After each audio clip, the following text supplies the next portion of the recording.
I didn't get a hug before. I'm going to take one. I'm going to give it too. Thank you. Good morning, everyone.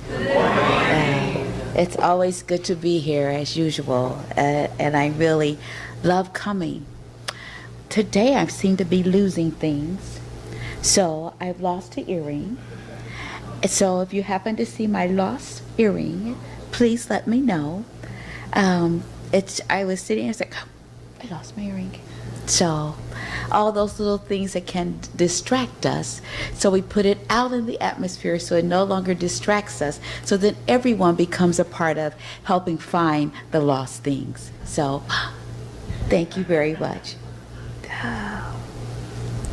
My title today is Listening to Understand and Serve, the Feminine Voice of God, Hildegard of Bingen.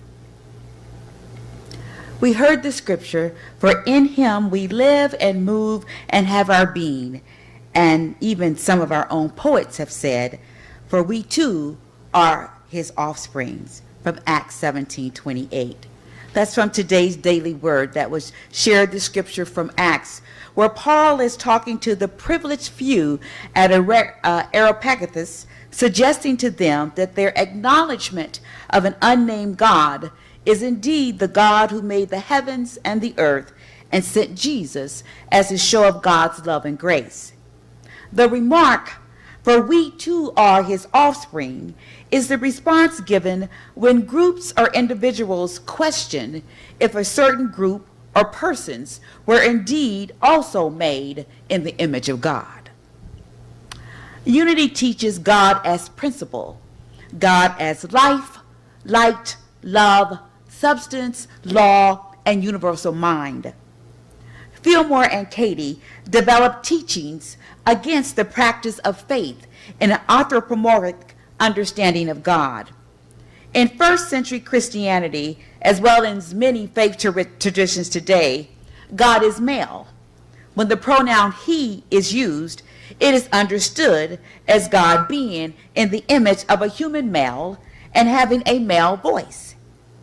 For Hildegard of Bingen to have the title of the feminine voice of God would have been heretical and blasphemous in the 11th century, as well as in some faith traditions today. When we listen to understand, we are opening ourselves up to the significance of an event, a word, a personality, or a teaching. Today, as we learn a little bit about Hildegard of Bingen through the lens of Unity's teachings, specifically the understanding of God, I lift up the teachings by H. Emily Cady, who states, to the individual consciousness, God takes on personality. In our own minds, we have given God a gender and a character. But as the creative underlying cause of all things, in the one we live and move and have our being, he, God, is a principle as the fundamental source of our being. God is impersonal, does not exist as a person, and is not influenced by our feelings. This was not the understanding of God in the 11th century, when Hildegard was born the 10th child of a noble family in Germany. In the Middle Ages, it was a common gesture of devotion to God to give land and children to the church, to God, and the Catholic Church represented God. Persons of wealth gave to the church as an act of thanksgiving for favors received and to demonstrate their faith, gratitude, and spiritual way of living. Hildegard's family gave her to a convent at the age of 8. Why was she chosen to be given to the church?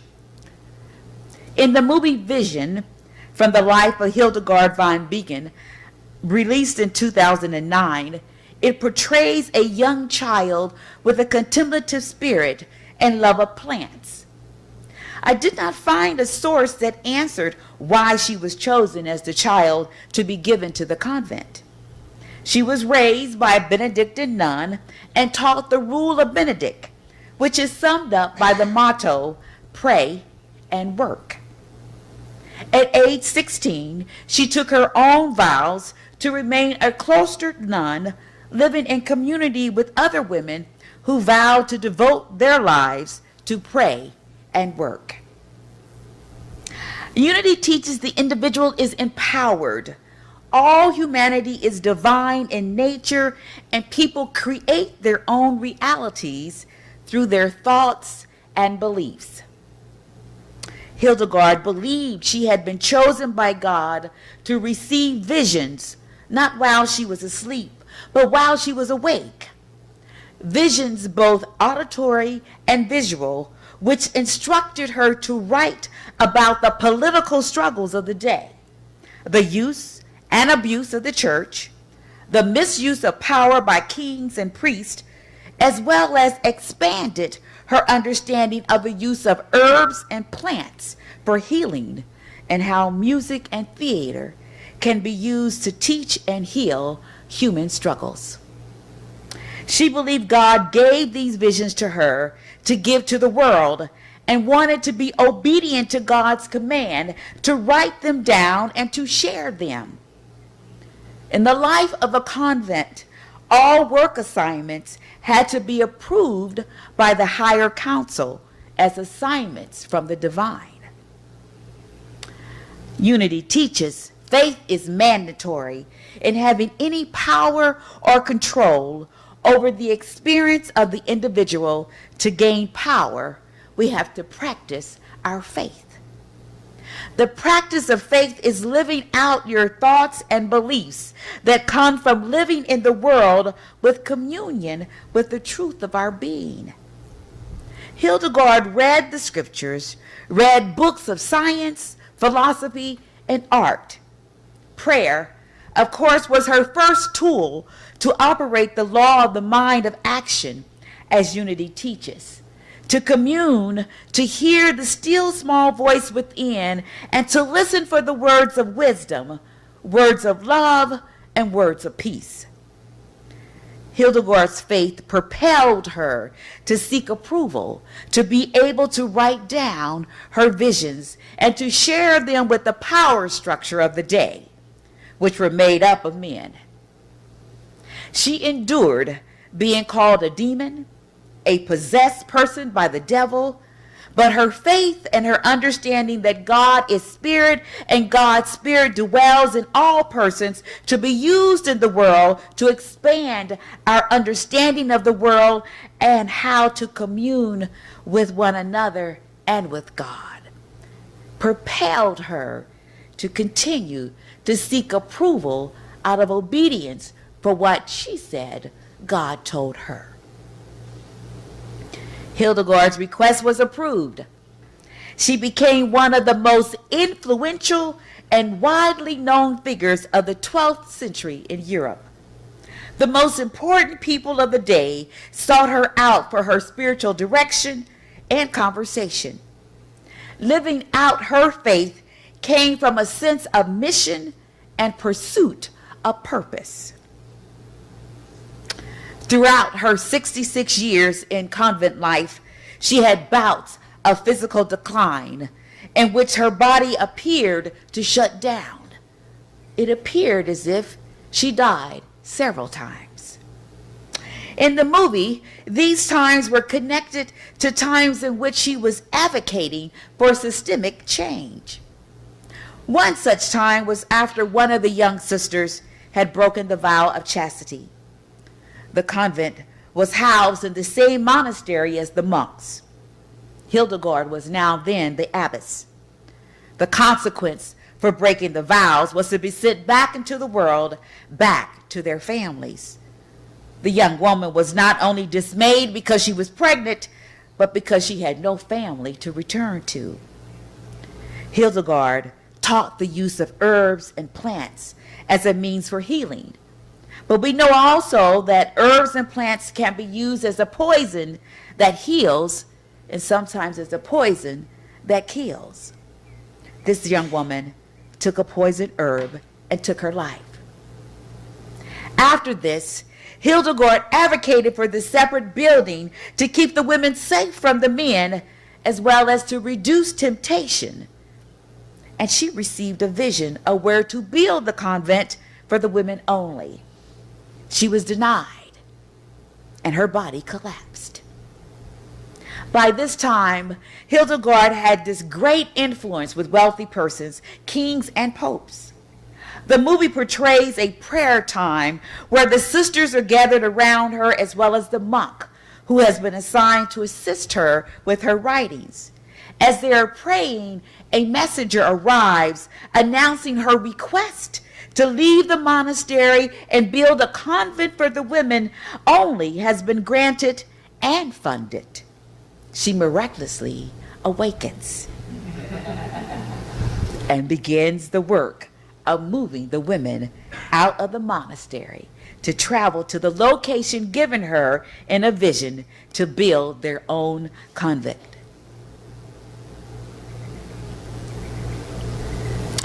You can't help but wonder, when her body shut down like that, was that in response to what was happening in the world to get people to listen and to pay attention?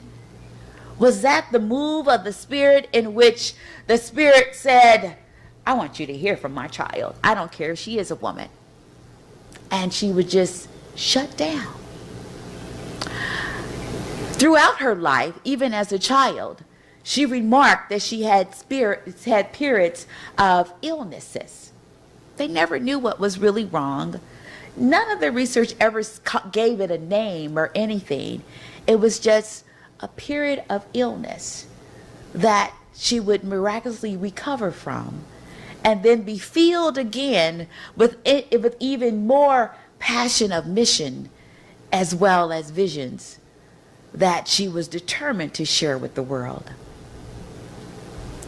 Hildegard of Bingen was a writer, composer, philosopher, Christian mystic, visionary, and gained knowledge from a significant number of subject areas, and is considered to be the founder of scientific natural history in Germany.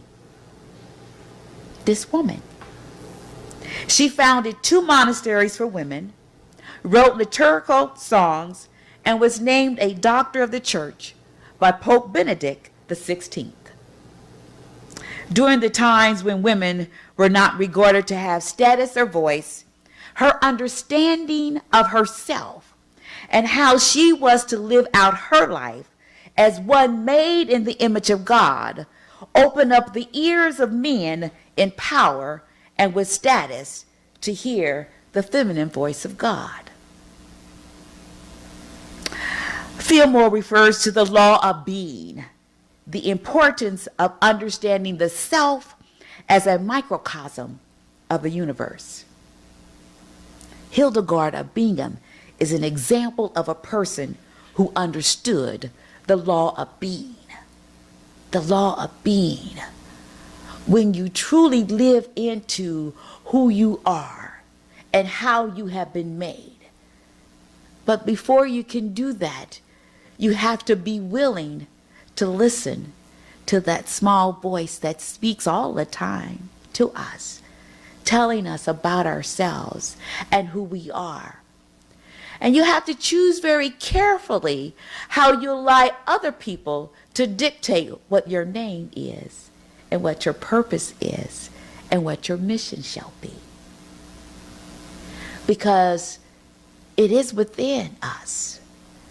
But we have to not be afraid to listen and to go to that place that allows us to hear, so that we can then embrace who we are and our state of being in this world. J. Sig Possum, who served as head of the Department of World Unity at Unity School of Christianity for many years, was also a popular minister of Unity Village Chapel and a best-selling author with poems and articles appearing often in Unity publication. He says, "The greatest power in the universe is the power to be. It expresses itself in everything. A drop of water, a blade of grass, a planet, a star, a dog, a cat, a bird, are all expressions of the power to be. It is in man that the power to be finds its greatest expression. Of power to be is to find the individual expression. And this expression is to come about through the cooperation of the Creator and the created. Hildegard of Bingen was such a person. Another example for us to live into our being. Listen to understand, then serve as you understand how the concept of God works for and through you. Be a part of being in the universe. Namaste.